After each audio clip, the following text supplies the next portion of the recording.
ஒரு தடவை நல்லா கிளறி விட்டுட்டு சிம்மில் வச்சுருங்க.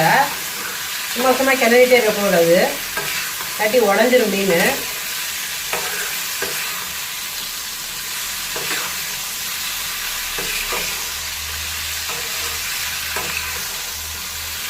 நல்லா அந்த மசாலா மட்டும் ஸ்ப்ரெட் ஆகட்டும், அது வரைக்கும் கிளறி விடுங்க. அதுக்கப்புறம் நம்ம சிம்மில் வச்சிடலாம்.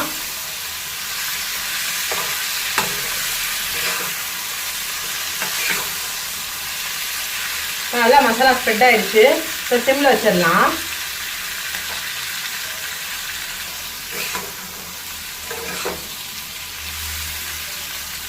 இது மாதிரி தனித்தனியாக நல்லா ரோஸ்ட் ஆகணும், அப்போ தான் நல்லாயிருக்கும் சாப்பிட்றதுக்கு. பாருங்கள் நல்லா மொறுமொறுன்னு ஆயிடுச்சு.